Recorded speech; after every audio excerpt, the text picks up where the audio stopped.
Mendeteksi adalah keterampilan yang sangat berharga dalam komunikasi sehari-hari. Dalam situasi sosial, profesional, atau bahkan dalam hubungan pribadi. Kemampuan untuk mengenali tanda-tanda ketidakjujuran dapat membantu kita mengambil keputusan yang lebih baik. Dalam skrip ini, kita akan membahas beberapa teknik dan tanda-tanda yang dapat digunakan untuk mendeteksi ringkasan melalui komunikasi verbal dan non-verbal.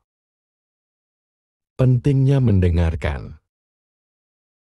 Langkah pertama dalam menangkap sinyal adalah menjadi pendengar yang baik.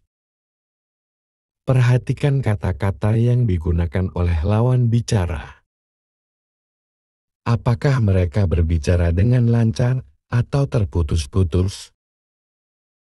Kebohongan seringkali disertai dengan percakapan dalam cara menyampaikan, seperti pengulangan frase atau penggunaan kata-kata yang tidak biasa. Analisis bahasa tubuh. Selain mendengarkan kata-kata, penting juga untuk memperhatikan bahasa tubuh.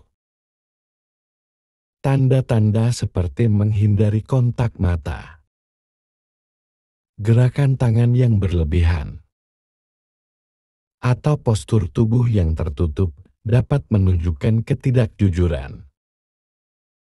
Misalnya, seseorang yang berbohong mungkin cenderung menjauh dari lawan bicaranya atau menyilangkan tangan.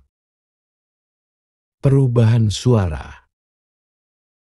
Perubahan dalam nada suara juga bisa menjadi indikator halus. Ketika seseorang berbohong, mereka mungkin berbicara lebih cepat atau lebih lambat dari biasanya. Suara mereka mungkin terdengar lebih tinggi atau lebih rendah, tergantung pada tingkat stres yang dirasakan. Perhatikan apakah ada ketidaksesuaian antara isi pembicaraan dan cara penyampaiannya. Detail yang lebih jauh. Orang yang berbohong seringkali memberikan terlalu banyak detail untuk meyakinkan pendengar. Mereka mungkin berusaha keras untuk menjelaskan situasi secara rinci, tetapi detail tersebut bisa jadi tidak relevan atau tidak diperlukan. Jika seseorang memberikan informasi berlebihan, itu bisa menjadi sinyal bahwa mereka mencoba menutupi sesuatu. Menghindari pertanyaan. Salah satu cara lain untuk mendeteksi peristiwa adalah dengan memperhatikan bagaimana seseorang menjawab pertanyaan.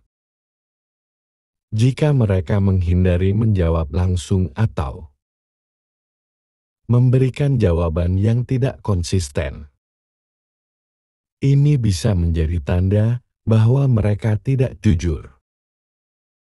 Taktik seperti pengalihan topik pembicaraan juga sering digunakan oleh para pembohong. Ketidaknyamanan emosional. Perasaan tidak nyaman saat berbicara tentang topik tertentu juga bisa menjadi indikator. Seseorang mungkin menunjukkan tanda-tanda kecemasan seperti berkeringat, menggigit kuku, atau terlihat gelisah saat membahas hal-hal yang sensitif. Emosi ini bisa muncul karena rasa bersalah atau takut akan konsekuensi dari pesan mereka.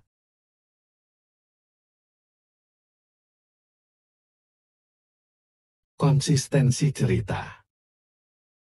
Memeriksa konsistensi cerita juga sangat penting.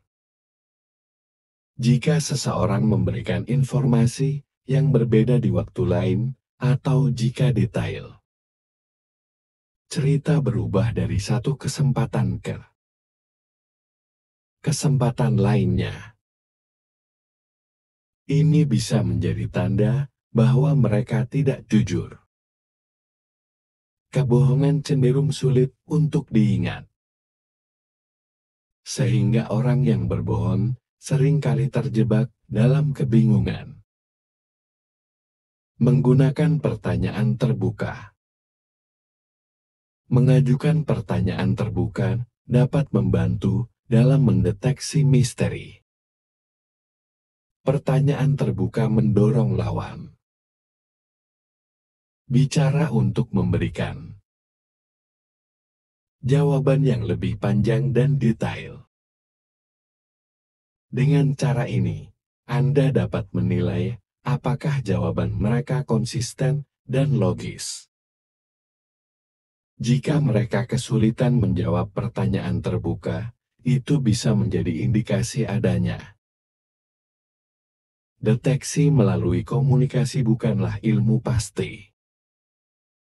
Namun dengan memperhatikan berbagai tanda dan teknik yang telah dibahas, kita dapat meningkatkan kemampuan kita dalam mengenali ketidakjujuran.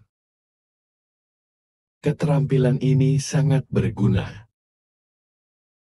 dalam berbagai aspek kehidupan dan dapat membantu kita membangun hubungan yang lebih sehat dan saling percaya. Dengan latihan dan pengalaman, kita dapat menjadi pendengar yang lebih baik dan lebih peka terhadap sinyal-sinyal komunikasi nonverbal.